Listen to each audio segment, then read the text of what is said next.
नमस्कार दोस्तों, चलिए जानते हैं बिहार की फटाफट 50 बड़ी खबरों को सिर्फ 10 मिनट में। लेकिन उससे पहले आप यह वीडियो किस जगह से देख रहे हैं हमें कमेंट में जरूर बताएं।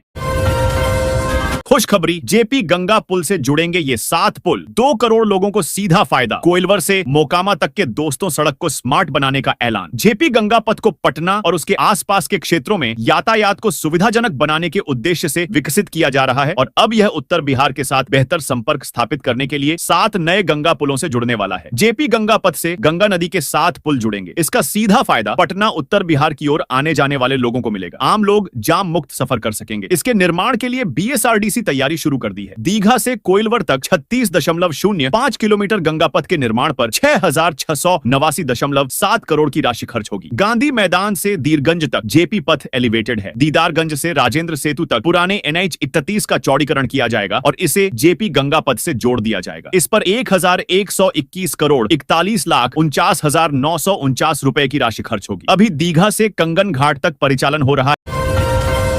किसान भाइयों के लिए आई बड़ी खुशखबरी, अब सिंचाई के लिए मिलेगा मुफ्त बिजली कनेक्शन। दोस्तों, देश के किसानों की आय बढ़ाने के लिए सरकार कई तरह की योजनाओं पर काम कर रही है। ऐसी ही एक योजना है मुख्यमंत्री कृषि विद्युत संबंध योजना। इस योजना को किसानों को सिंचाई की सस्ती सुविधा उपलब्ध कराने के लिए शुरू किया गया है। किसान इस योजना में आवेदन करके अपने खेत के लिए मुफ्त बिजली कनेक्शन ले सकते हैं और उसे बिजली बिल का भुगतान मात्र 55 पैसे प्रति यूनिट की दर से करना होगा। अब तक 5 लाख से अधिक किसान इस योजना के तहत फ्री बिजली कनेक्शन ले चुके हैं और अपने सिंचाई के खर्च को काफी कम कर चुके हैं। अगर आप भी मुख्यमंत्री कृषि विद्युत पंप योजना के भूमि अधिग्रहण में मुआवजे की प्रक्रिया को जल्द पूरी करें। कंपनी डीसी दोस्तों, रामगढ़ 1 मार्च सैस। रामगढ़ जिले में कई योजनाएं एक साथ संचालित हो रही हैं। योजनाओं को लेकर भूमि अधिग्रहण एक बड़ा मुद्दा बन गया है। मुआवजे की मांग को लेकर ग्रामीण सड़क पर उतर रहे हैं और योजनाएं गति नहीं पकड़ पा रही। डीसी चंदन कुमार ने सोमवार को भूमि अधिग्रहण और मुआवजे के सभी मामलों को तत्काल निष्पादित करने के लिए सभी एजेंसियों को निर्देश दिया है। समाहरणालय सभागार में सोमवार को उन्होंने आधारभूत संरचनाओं, FRA, भू अर्जन तथा विभिन्न परियोजनाओं को लेकर समीक्षा बैठक की। इस दौरान भारतमाला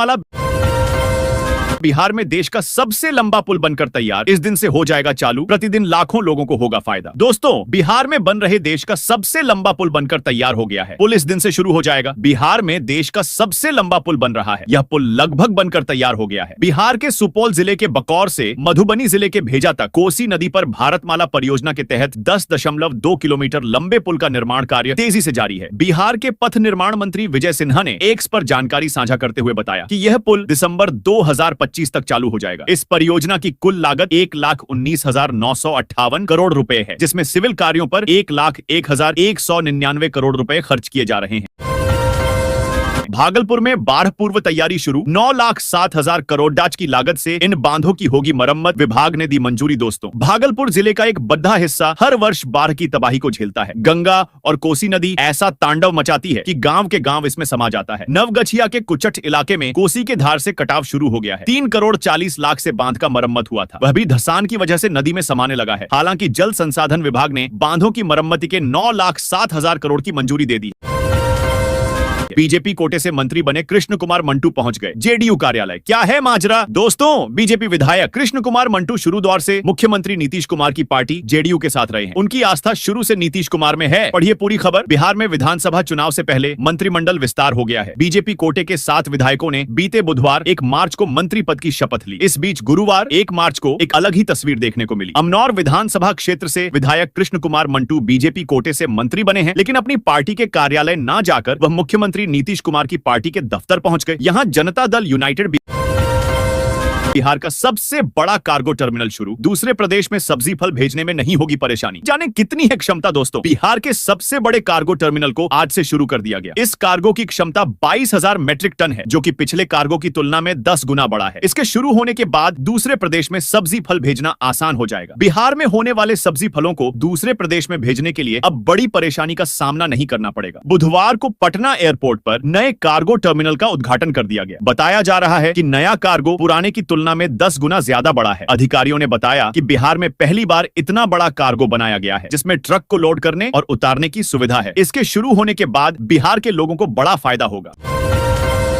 हो गया बड़ा फैसला, मुजफ्फरपुर जंक्शन पर होगा 3 नए प्लेटफॉर्म का निर्माण। दोस्तों, अगर आप भी बिहार राज्य से हैं और आप भी ट्रेन में सफर हमेशा करते हैं तो आप सभी लोगों के लिए बहुत ही बड़ी खबर निकल कर आ रहा है। ऐसे में आप सभी को यह खबर अंत तक पढ़ना बहुत ही जरूरी हो जाता है। आइए जानते हैं नीचे की लेख में पूरी जानकारी विस्तार से।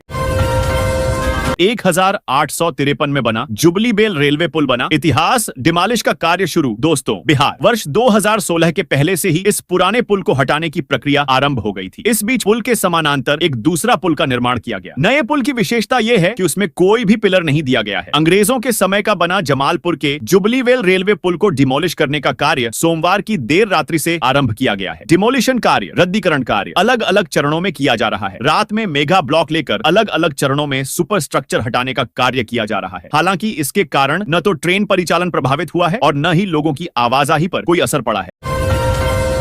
बिहार के 9 प्रमंडलों में से 8 प्रमंडलों के सर्वर ने अलग अलग काम करना शुरू कर दिया है। बाकी बचे सारण प्रमंडल का अपना अलग सर्वर भी जल्द ही काम करने लगेगा। पटना राजस्व एवं भूमि सुधार विभाग के मंत्री डॉ दिलीप कुमार जायसवाल ने कहा कि भूमि सर्वेक्षण एवं बंदोबस्त का काम निर्धारित कार्यक्रम के अनुसार चल रहा है। रैयत किसी अफवाह का शिकार नहीं बने। जो रैयत अपनी जमीन का ब्यौरा अब तक समर्पित नहीं किए हैं, 1 मार्च तक अनिवार्य रूप से ऑनलाइन ऑफलाइन जमा कर दें। इसके साथ ही सूबे के 9 प्रमंडलों में से 8 प्रमंडलों के सर्वर ने अलग अलग काम करना शुरू कर दिया। बिहार में बंद पड़ी औद्योगिक इकाइयों की जमीन पर विकसित होंगे नए उद्योग। दोस्तों, बिहार में उद्योगों को प्रोत्साहित करने के लिए राज्य सरकार नई एग्जिट नीति लेकर आई है। इसके तहत उद्यमी बंद पड़ी औद्योगिक इकाइयों की जमीन वापस बियाडा को सुपुर्द कर पहले से जमा अपनी लीज राशि वापस ले सकते हैं। 1 मार्च को हुई बियाडा बिहार औद्योगिक क्षेत्र विकास प्राधिकार के निदेशक परिषद की 93वीं बैठक में इससे संबंधित निर्णय लिया। पॉलिटेक्निक छात्रों के लिए खुशखबरी, अब फ्री में कर सकेंगे बीटेक। सैलरी भी मिलेगी दोस्तों। अब पॉलिटेक्निक के छात्र भी फ्री में बीटेक कर सकेंगे। लर्न एंड अर्न के तहत छात्र पढ़ाई के साथ साथ कमाई भी करेंगे। Tata passenger electrical mobility limited की ओर से कैंपस का आयोजन किया जाएगा। चयनित छात्रों को प्रथम वर्ष में 18,000 रुपए, दूसरे साल से 22,000 रुपए तथा तीसरे साल में 24,000 महीना भुगतान किया जाएगा। घर में आग लगने से लाखों का सामान राख। दोस्तों, बिहपुर जमालपुर पंचायत के वार्ड 2 में बुधवार की शाम करीब 5 बजे बबलू साहब पिता ईश्वर राजकुमार साहब फल विक्रेता के घर में अचानक आग लग गई। बिहपुर झंडापुर थाना क्षेत्र अंतर्गत बिहपुर जमालपुर पंचायत के वार्ड 2 में बुधवार की शाम करीब 5 बजे बबलू साहब पिता ईश्वर राजकुमार साहब फल विक्रेता के घर में अचानक आग लग गई। आग लगने से लाखों के सामान व घर जलकर राख हो गए। गाँव में अफरा तफरी मच गई। आग लगने की सूचना मिलते ही झंडापुर थानाध्यक्ष विश्व बंधु कुमार एक छोटा दमकल लेकर घटना स्थल पर पहुंचे। ग्रामीणों की मदद से आग पर काबू पाया। पूरा घर जलकर राख हो।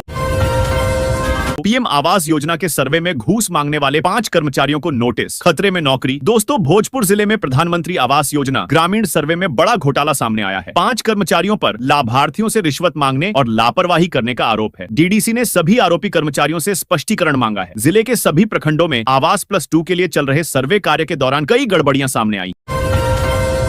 बिहार के इस जिला में लगेगा आज रोजगार मेला। टाटा समेत में इन कंपनियों में भर्ती का मौका। दोस्तों, दरभंगा में आज एक मेगा जॉब कैंप का आयोजन किया गया है, जिसमें टाटा, रिलायंस जैसी बड़ी कंपनियों के लिए 450 पदों पर ट्रेनी की भर्ती की जाएगी। यह कैंप केवल इंटरव्यू के माध्यम से होगा। इच्छुक उम्मीदवारों को मौका मिलेगा रोजगार प्राप्त करने का। बिहार सरकार के श्रम संसाधन विभाग के तहत अवर प्रादेशिक नियोजनालय की ओर से दरभंगा में आज 1 मार्च एक बड़ा जॉब कैंप आयोजित किया जा रहा है। औद्योगिक प्रशिक्षण संस्थान मिथिलांचल के परिसर में द्वारा यह कैंप सुबह 11 बजे से दोपहर 3 बजे तक आयोजित किया जाएगा, जिसमें विभिन्न कंपनियों के लिए 450 पदों पर भर्ती की जाएगी।